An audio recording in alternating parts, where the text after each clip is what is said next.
What do you call a show that dives into all the issues that matter to you? Ways, breakfast, hashtag what are you saying? Good morning and welcome to another fresh episode on this vibrant, youthful platform. We tackle the conversations that matter most and concerns the very important demography of the society, and of course, that's the youth. Today, Wednesday, focuses on health and wellness, and guess what? We will be addressing skin health and mistakes to watch out for. So get your seat belt ready for an awesome ride with me. I'll be your anchor for today. My name is Oluchi Omink, and of course, I'm excited to share this table with my talented co-pilot, God's Beauty Israel. Hi, girl. Hey, how are you? I'm Good doing morning. well. Good morning. I'm trying to change and turn a new leaf, as I've been advised this morning by a colleague of ours in this office. I'm trying to, turn a new leaf and be more sweeter to you.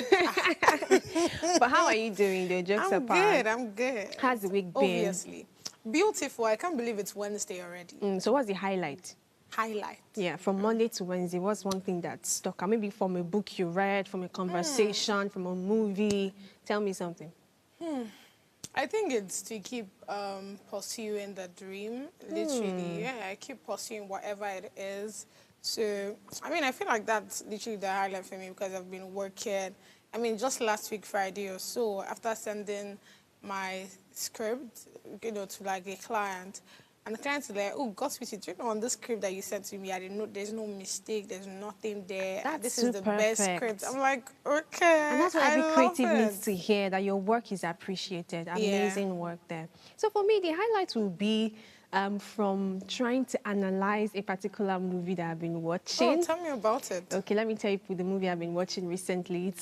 It's not a new movie, but I just saw it, and I'm one to watch old movies. I remember watching Prison Break after how many years it was released. So just understand me. This movie is called Suit. And there was just something amazing with watching that movie. Hollywood. Nollywood. They would not title Nollywood movie Suit, but of course Nollywood is way better now. But it's a Hollywood movie, and it's centered on the dynamics of lore and I think you're going to love the movie. But what struck me there was the intelligence that comes with a lot of research, experiences and all. But the downside to it was that intelligence was put side by side pride and manipulation. And it made me wonder that, do intelligent people face the risk of always having to deal with pride? Having to know that you know something, you're skillful. There's that tendency to become proud. There's that tendency to want to manipulate your way through things. And so I've just been, that's one thing we've been watching movie. I'm watching the movie, I'm doing a lot of analysis. I'm wondering, how does this apply to my life or to somebody that I've seen? And a lot of questions just came to mind, but it was a very wonderful one. It's so long, I'm tired already because I don't have all the time to be tired. I'm tired, please. Why do we have a lot of series? But I did enjoy it, and that's the highlight of my week, apart from every other thing that we do here on the show. Today's segment is quite unique. On our Wednesday segment, it's usually health and wellness, mental health. Last week we talked about, we did an exercise here. Today is focused on skin health, and my girl is in the house. I don't want to be gender focused now, but I'm sure this will relate more to the girlies in the house. Skin health issues, mistakes to watch out for, and we have an expert who is going to join us to open up this conversation, so you do not want to miss this at all. We'll take a short break now. When we return, we'll look through the headlines making waves across the globe. So please stay with us. We'll be right back.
Welcome back. Thank you for sticking with us. Remember, you're the main ingredient in this conversation. And by that, we mean we would love to hear your thoughts on our conversations, your comments, your experiences so far. So please do so by calling our phone lines.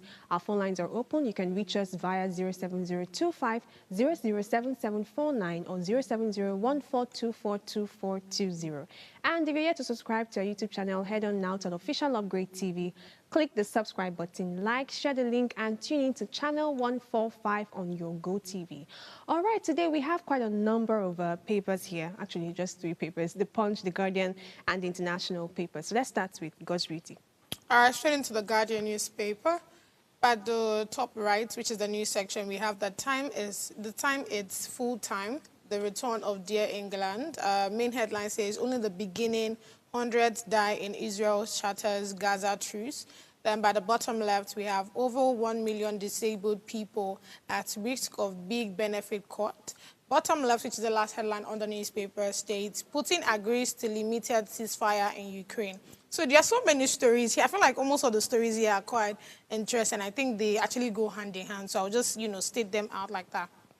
So the one that says only the beginning, hundreds die as Israel shatters Gaza truce. So the last conversation we had concerning the Israeli and the Palestinians is about the fact that there was a ceasefire, and it was like, very soon there'll probably be an end to the war and all. But instead of we hearing the good news, it's a bad news with the Israel. The Israel launched a major airstrikes on Gaza, and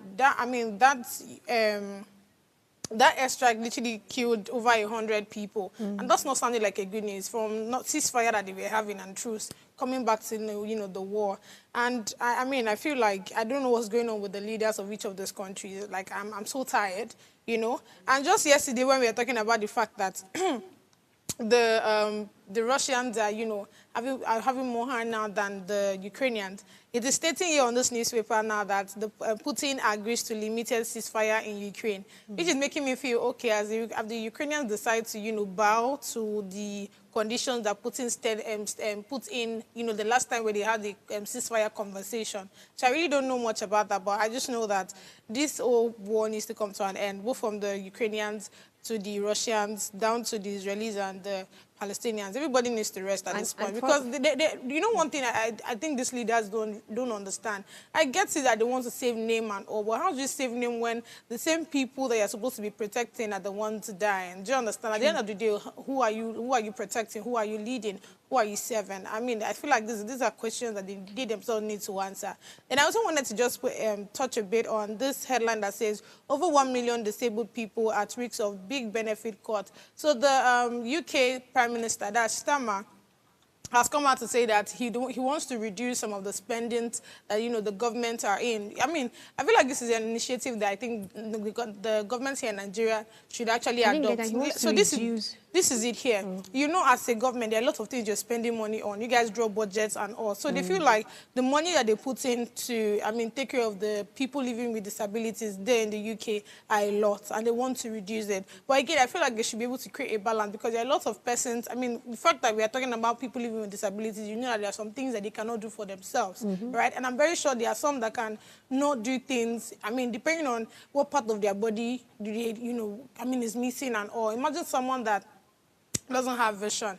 That's the person that probably lost its eyes or something. How do you think that person will be able to work? Someone that's probably just lost an arm can still be able to do something. Do you understand? Given that he has the vision to be able to see and all. So I think they should be able to create a balance where, in as much as you want to take out some money from the budgets that is drawn to, to keep people that are living with disabilities safe and all, I think they should be able to also look out for people that them living with disabilities that they really cannot do anything or help themselves. I think those are the people that need the money more.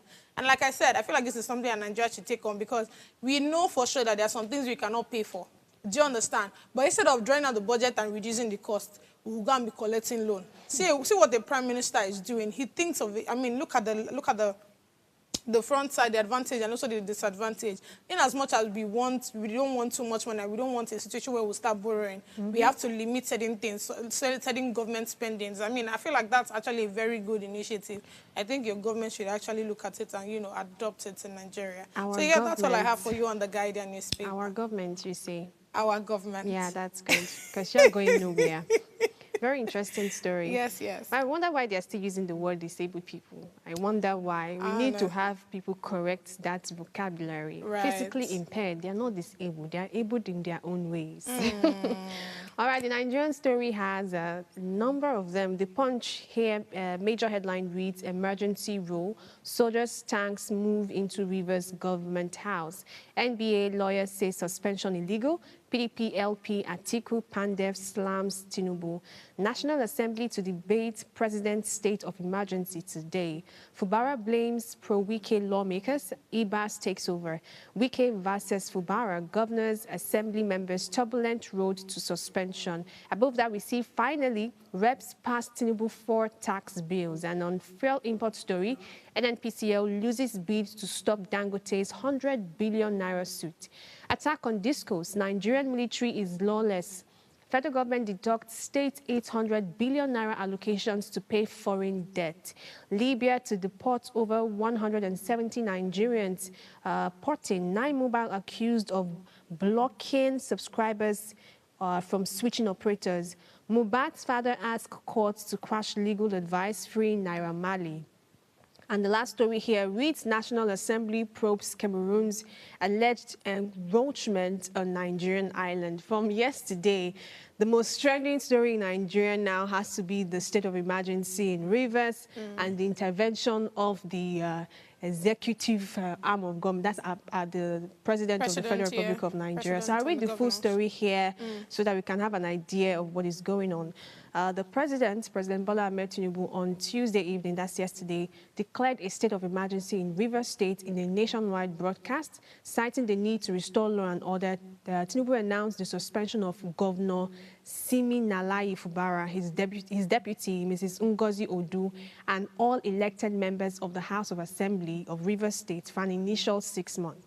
And he also announced the nomination of retired Vice Admiral Ibokete Ibas as the Rivers State Administrator to steer the affairs of the state. And a few hours after the declaration, soldiers took over the Rivers Government House in Port Harcourt, and insiders said the governor was still in his official residence in the government house when the troops swarmed over the premises around 9 p.m. A lot of stories have been going on, but, you know, seeing the other updates that the Punch highlighted there, it seems like some people are not, you know, accepting this wholesomely. I mean, the National Assembly, I think maybe later on today or some other time, there will be some debate about this state of emergency. You know, and it's making me realize that, okay, maybe if we look at it in a very broad spectrum, the executive arm of government still wields certain power to bring about law and order. I know it seems as though, you know, maybe this is against democracy. Some have said, is it really needed? Why would you, you know, go that far to declare a state of emergency? But this is a state that have had this story for how many weeks now? Funny how I lost interest in the story because I really didn't see anything correlating. I'm like, why do we have this coming up like this? And thankfully, the president has declared a state of emergency, put some people under 6 months suspension, you know, appointed his own person there in that sense to put things in order. And I think even though you might look at the cons and want to argue that, no, it's not needed, it's needed. There are sometimes we need certain intense action to bring about, you know, the order that we need, because chaos really does nothing in a nation. And I think this should apply to many other states in Nigeria, and not just for political crisis alone, but other kind of sectors or systems that have been going wrong. We should see more interventions, not just federal now, state level. Once we can have concentrations on this state level, seeing that I am very concerned about what's happening across the 36 states intensely, I think things will go way better. So that's the story I have on the Punch. Let me quickly read through the Guardian, just the headlines, because we've run out of time for the headline reviews. The major headline again says Rivers pipeline explosion may cost $35.3 million loss daily as state of emergency begins. That's another debate. People are already seeing how this state of emergency is going to cost them money. Interesting. PDP NWC kicks as Wike revolves Wadata Plaza new secretariat plot. Senate braces for backlash as social media bill scales second reading. Osun APC wants governors and ministers to stop the marketing party for Adeleke. Penganza accuses federal government of aiding 11,000 Indians to secure Nigerian jobs. Over 34 million citizens hungry require urgent help, says ECOWAS. Delivering affordable electricity beyond pledges and declaration. Above the major headline, we see EFCC blames corrupt politicians, fraudsters for nation's bad image abroad. Weak Naira pushes federal government state allocation to 15.2 trillion Naira amid hunger. And the last story says Dangote Cement, Salt, Sugar business loses 423 billion Naira to Naira crisis. The rich also cry. And that's how we wrap up the headline stories for this morning. Quite an interesting one. If anyone catches your fancy, please go to your website to check out more details on it. We'll skip this now and we're heading straight to the hot topic for today, one that affects us beyond just, the physical. It affects us psychologically as well. And it's going to be an interesting one. We'll take this short break and we'll usher in our guest just after this to start the conversation. Stay with us.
Life is made up of moments, some that fill us with joy, others that test our strength.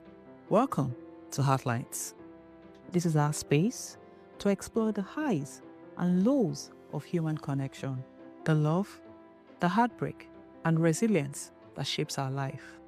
From relationships to friendships, parenting to partnerships, and so much more.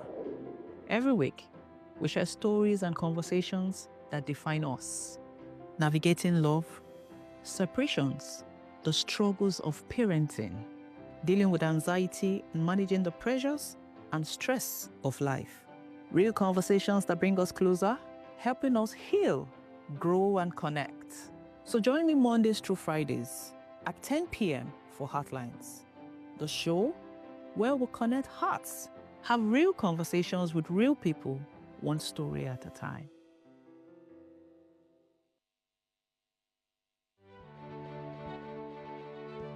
Nigeria, by extension Africa, battles a growing youthful population and with little or no meaningful engagement leaves a ticking time bomb on our hands.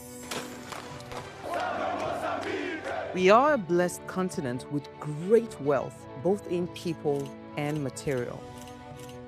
Our focus on ways remains driving conversations that affects us all.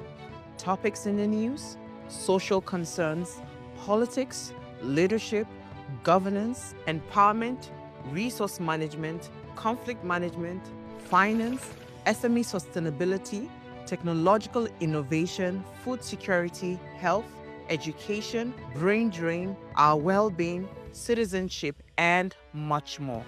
Our goal is to continuously drive these conversations, keep them burning at the table to effect a positive change, both for our nation and continent. Ways, what are you saying, has a secret ingredient that completes the conversation every single episode, and that ingredient is you. Our past conversations shaped our yesterday. To shape our tomorrow, we must keep talking. So, I want to hear you. Be a part of our live conversations Mondays through Fridays. And let's all have our say.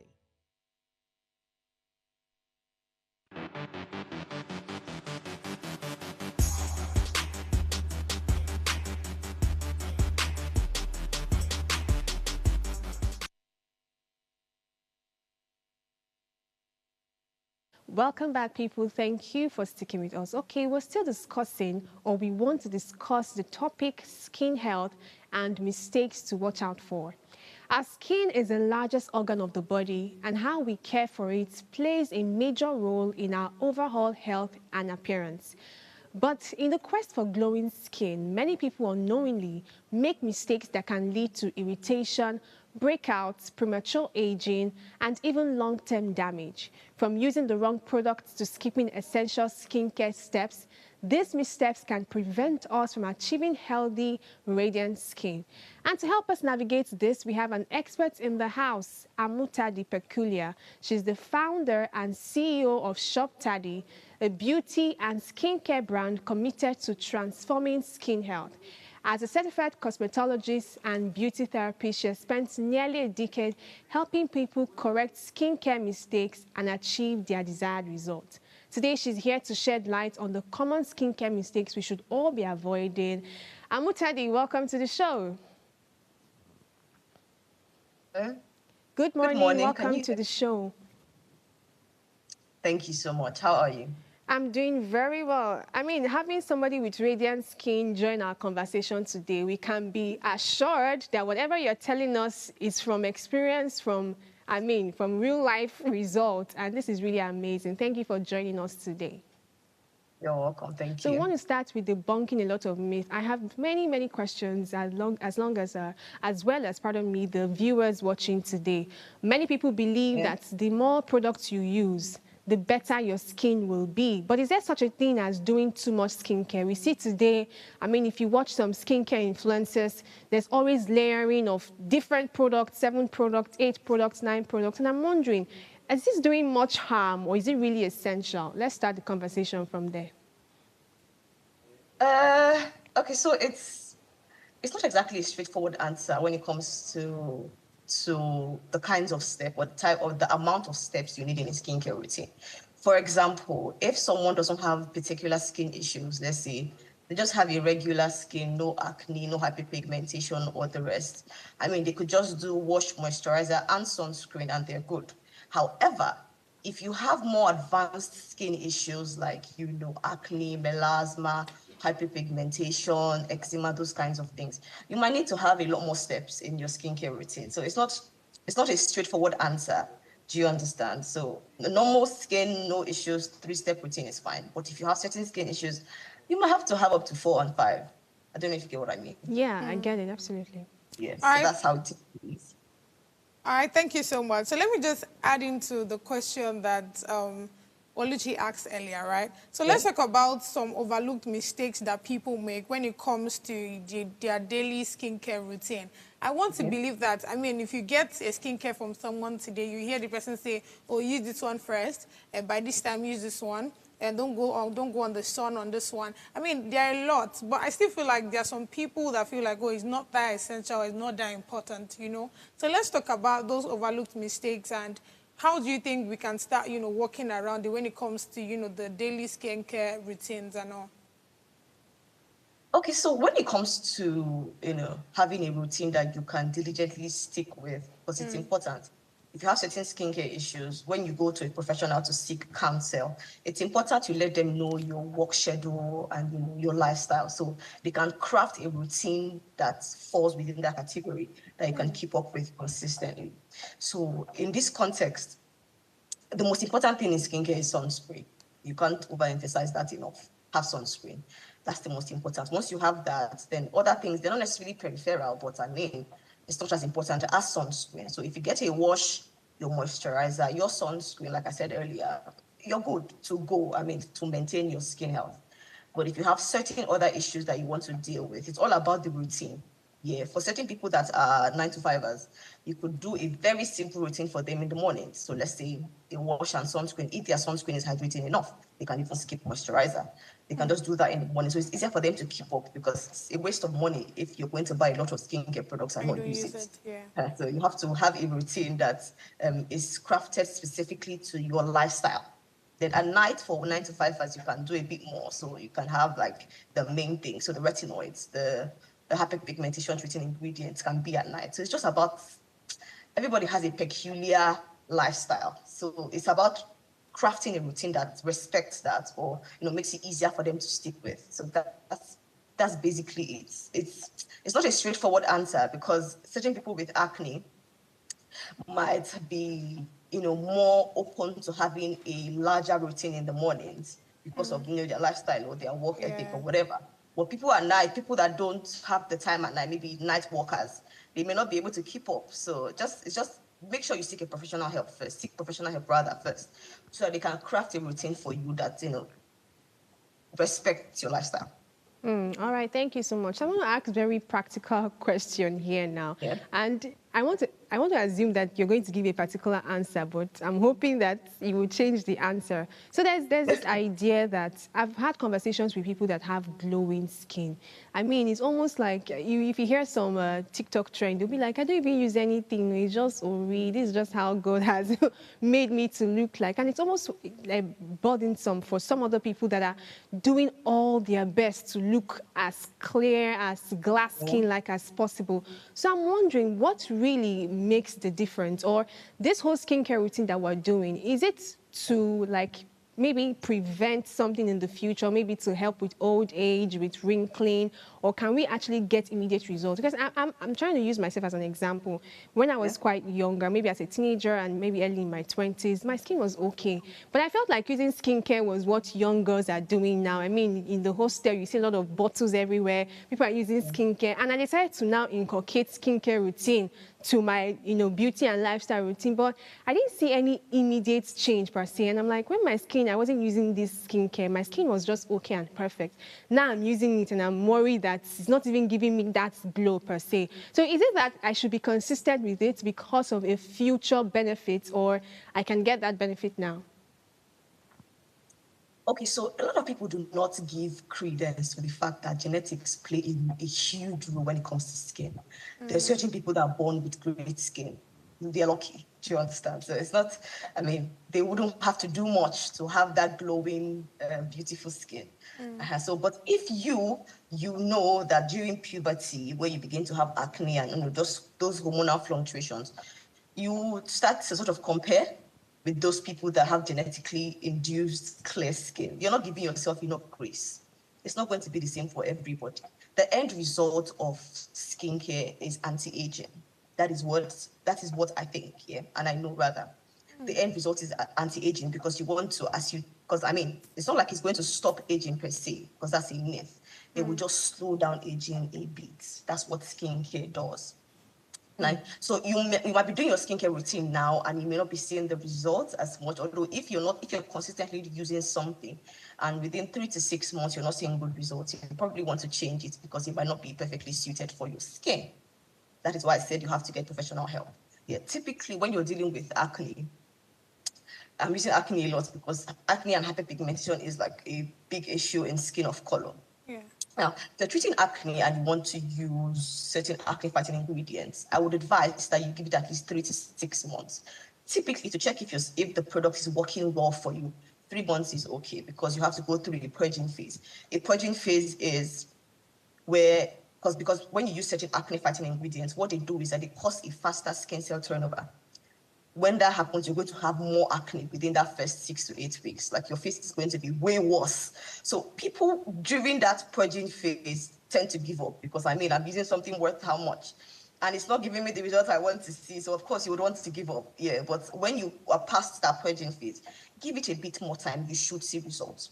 Now for certain issues like hyperpigmentation that tends to reoccur because and skin of color, when you have a bruise, an acne, injury, whatever, what your body does is to throw out melanin. That's the hyperpigmentation. If you go under the sun, your body throws out melanin. That's just how our body is wired.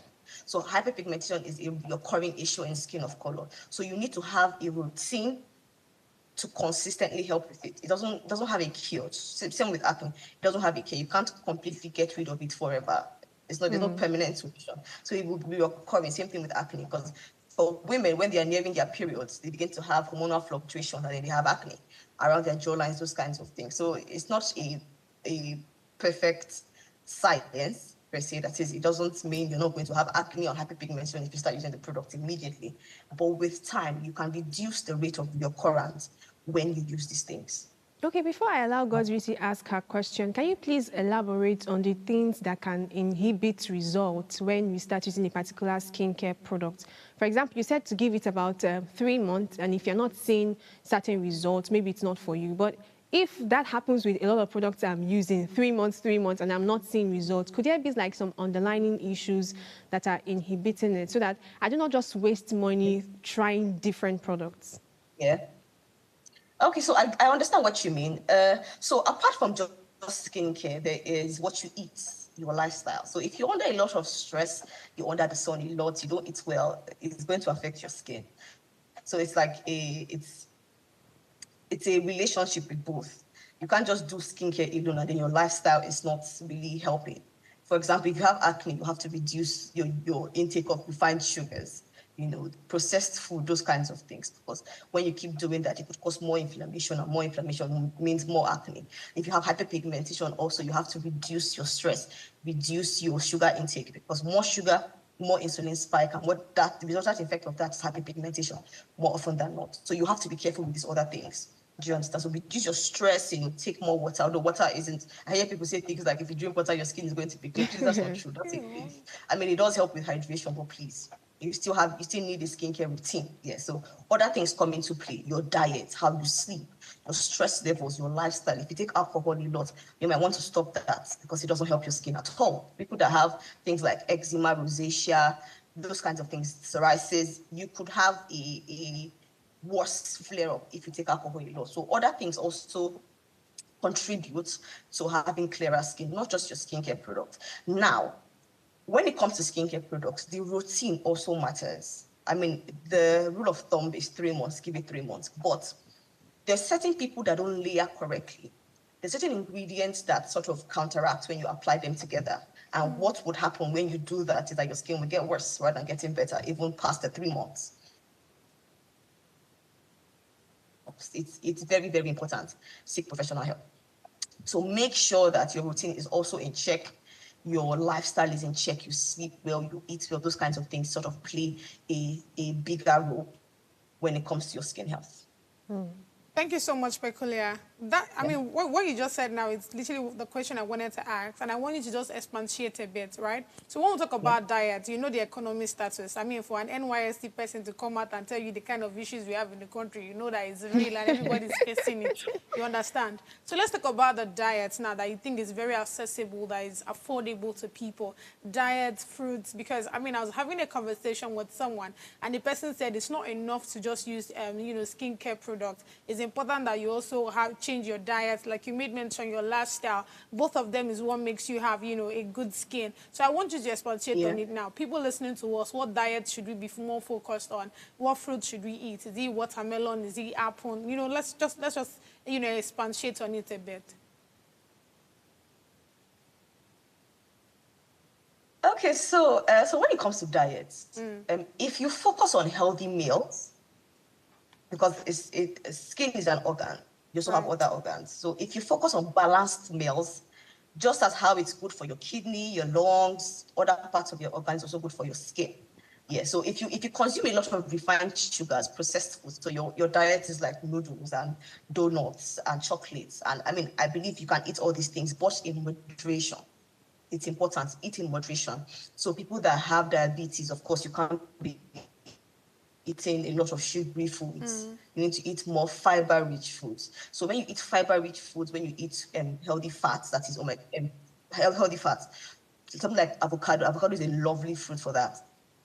So a lot of other things, eat a lot of antioxidant-based fruits. So we have citrus, we have orange rather, we have orange, we have melon, those kinds of things. Watermelon rather, it helps. So eat fruits, eat vegetables, eat fiber-rich foods, drink a lot of water, like I said before. Yeah, I'm not saying you should, because we can't exactly eat what the Caucasians eat, because it's not the kind of taste bud that we have. We don't have that kind of palate. So they could eat a lot of veggies and not have solid. To us, we need to eat our soup and our fufu and those kinds of things. So those things are also good. Don't just throw them in the bin because you want to get clear skin.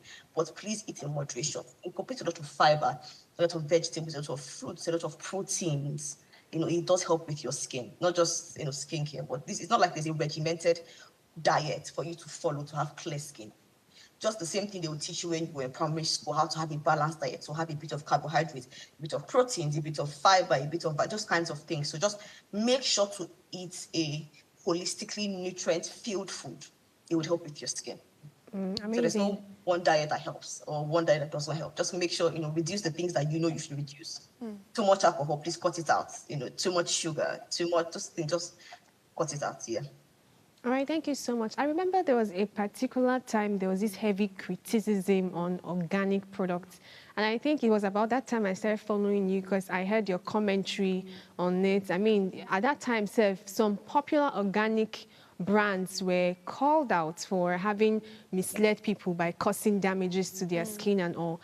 But somehow I thought that maybe some people did misuse this thing. Maybe some people just take 3 weeks classes on how to mix certain ingredients and just get a bottle and label and start a business. But I'm wondering, do you think that the organic products that was very rampant at that time could have done things better? Because now the rave right now is seeing the imported products per se, I don't want to mention name, but we know the likes of the product that we're using now. Nobody is focusing so much on the black soaps, the ones that don't look as pretty as they should. Yeah. But so the point is, my question right now is, do you think that there were some things that could have gone right with organic products that went wrong, and how do we correct it today?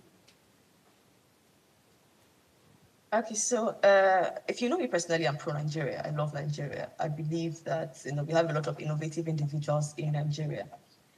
So I think about 5-6 years ago, when the whole organic product thing came out, everybody wanted to start a brand.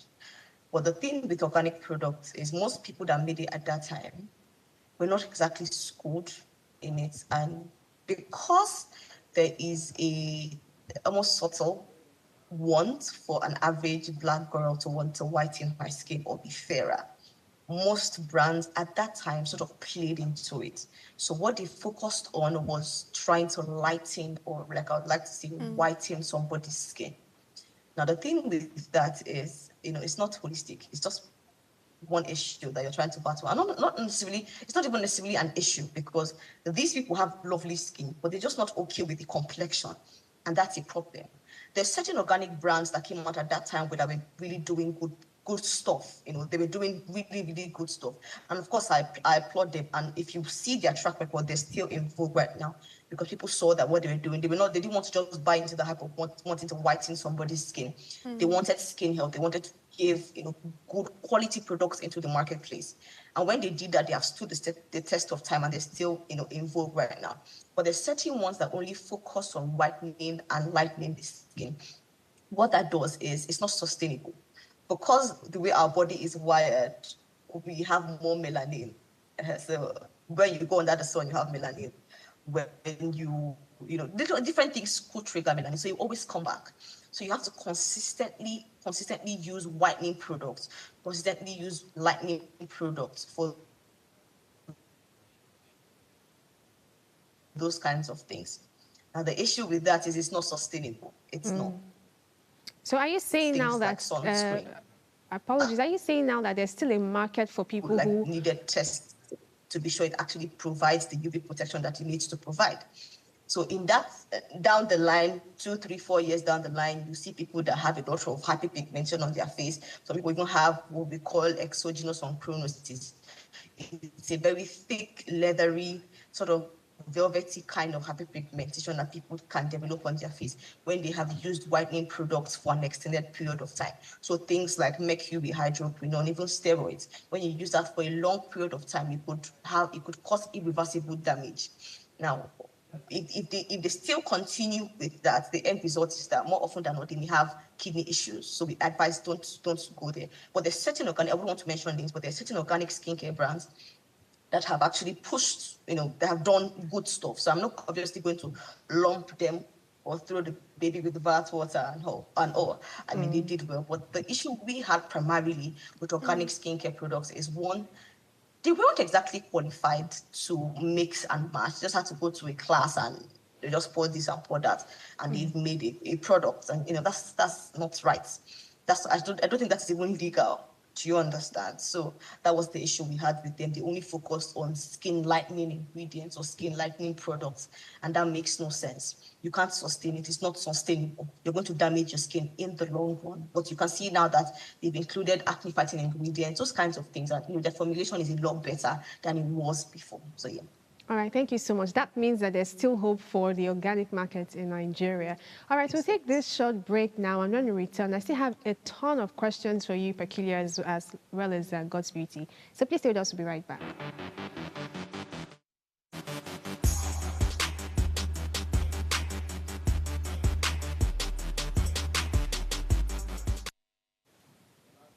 Welcome back. Thank you for sticking with us. So, Peculiar, your fans have been on our YouTube page, Haley New, Jesus Reign TV, Chimezie Sunday, Jubilee Michael, and Praise Blossom. A number of people saying they are delighted to watch this. I'm sure they are getting value from our conversation. Thank you so much. I still have a lot of questions to ask. Let's go to DIY, do it yourself. DIY began to trend, I don't know when, but not just for skincare, basically different things, for hair care as well, even with your food, with certain aesthetics in the house, and we brought it into skincare. So you see things like people using lemon for brightening, toothpaste for acne, and a number of all these DIYs that you can just get in your house. I don't have to break the bank for it. So I want to ask you now as the expert, are there any home remedies that actually work? I want you to give us something very hopeful and positive here because they are the most accessible, or should we just stay away from them altogether? So how do I answer this now? So the issue with DIY is when you mix and match, most of the time you don't have any preservative inside this concoction that you have done. So when you use it on your face, you can use it on the first day, I mean, it might be decent. But after a while, of course, microbes will start growing in your mixture and you're just going to shoot yourself in the leg. There's certain affordable skincare brand that I think is an investment that, an average Nigerian can make towards their skin health. I don't advise DIYs at all. Take, for example, there was a time where using toothpaste for your acne was raining. Yeah. But the mechanism of action for toothpaste, because there's certain people that will use toothpaste on their acne and it will dry out the acne. The reason for this is in toothpaste, we have things like hydrogen peroxide, baking soda. So those things sort of dry out the skin. So the extension of that is it will dry out your acne. But the issue with that is, or the downside with that is, it will end up drying up your skin. Now, when your skin is very dry, you will end up damaging your skin barrier. When your skin barrier is damaged, you begin to have things like acne and redness. So it's the pitfalls of using DIY far outweighs whatever benefits that you think you're getting from it.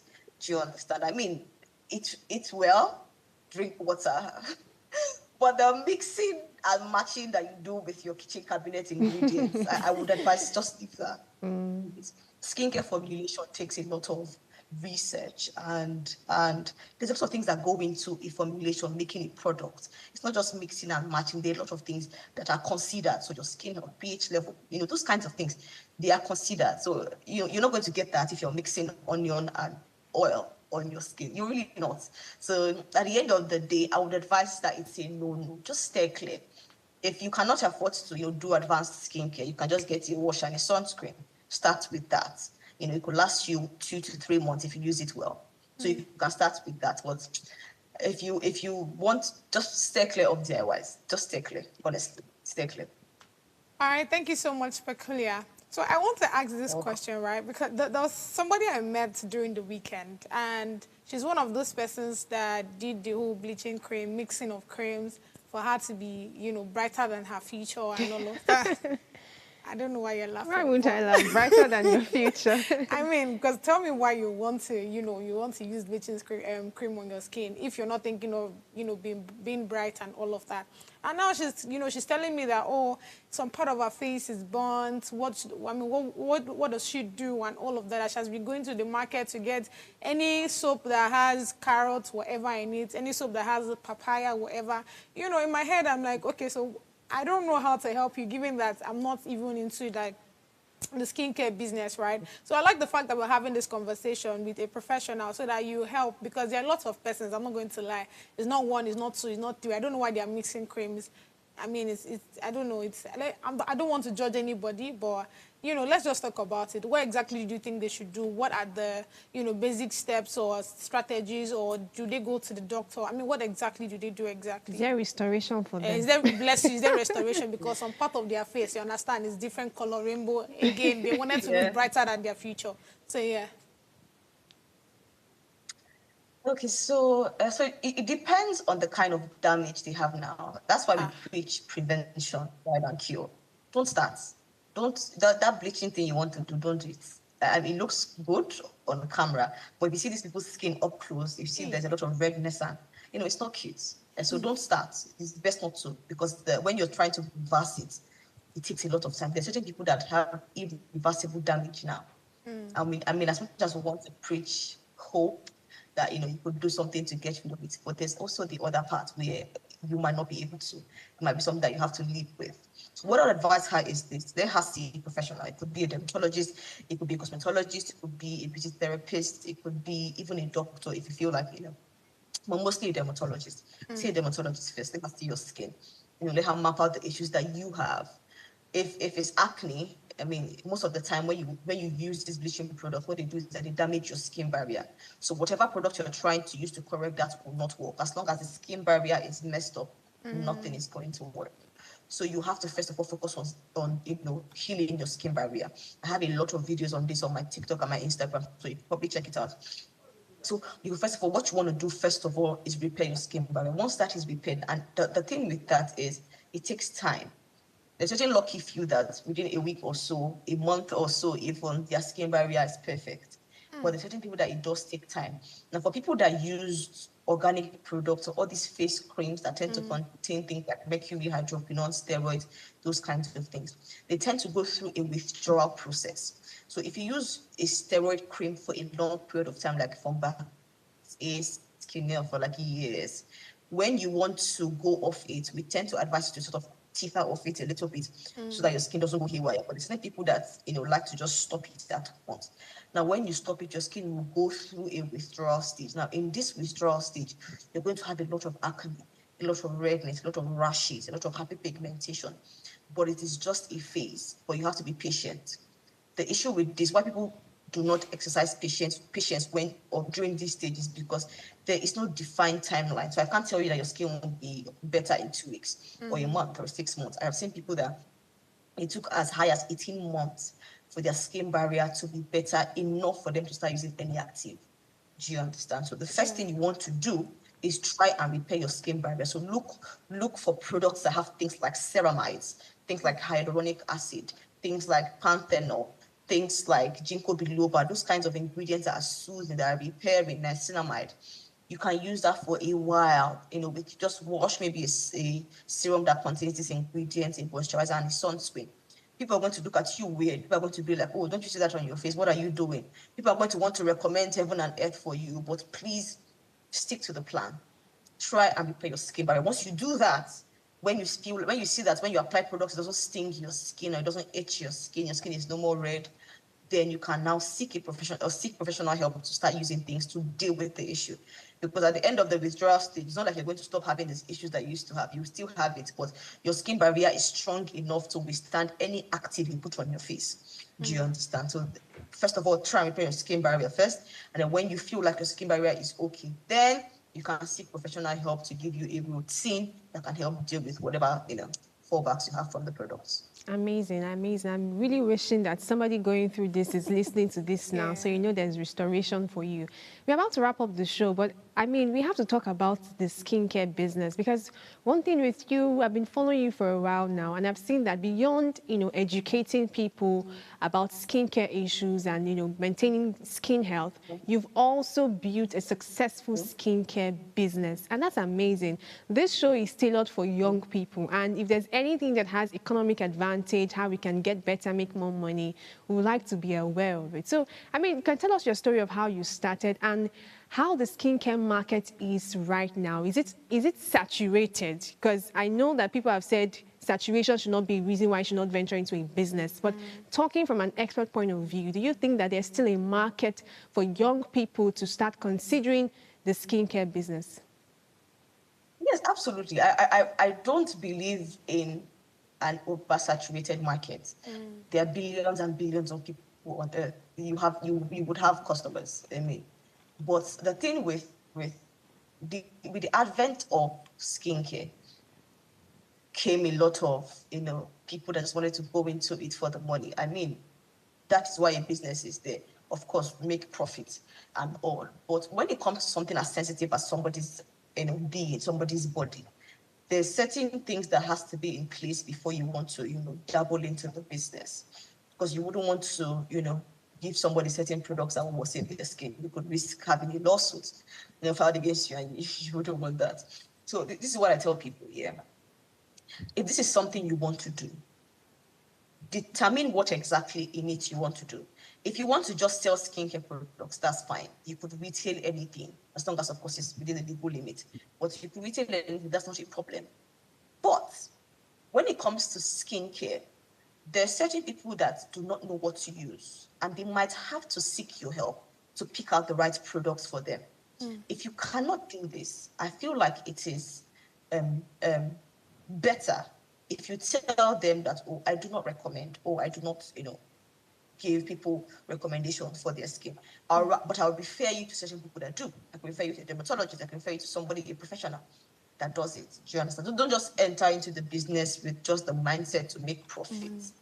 If you go to my page, you see a lot of success stories. It's something that we like to push out, before and after. Okay, so you came to us, you had a face full of acne, face full of this, a face full of that.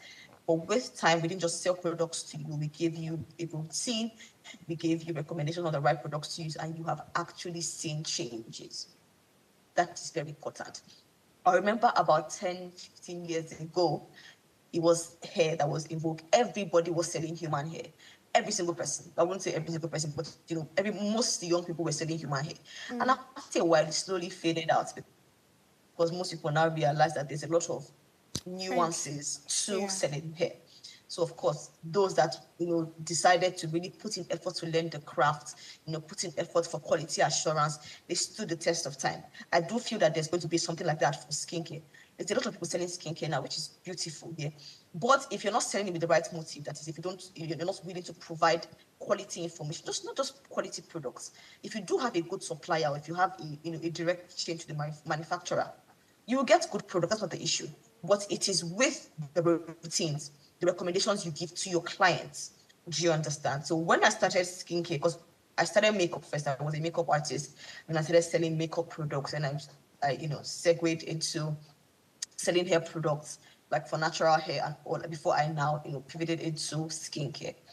Now, it wasn't I started selling skincare at first. I didn't want to recommend and all those kinds of things, but I had to go to school for that. And then after I finished, it was easier for me to recommend products to people because I had the knowledge that I wanted to have to help.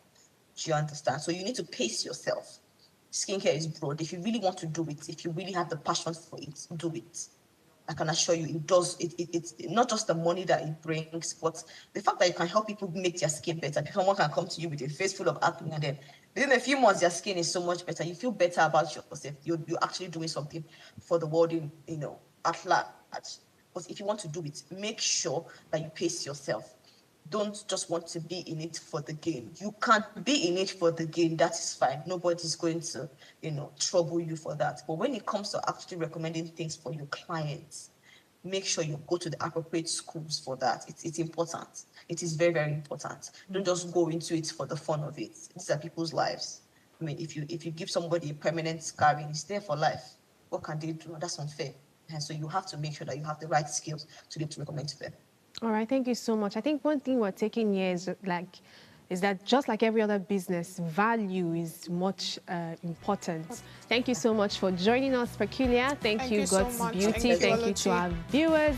Please ensure to subscribe to our YouTube channel at Official Upgrade TV. Follow us across all our social media platforms and engage with us. Till tomorrow, have a wonderful day.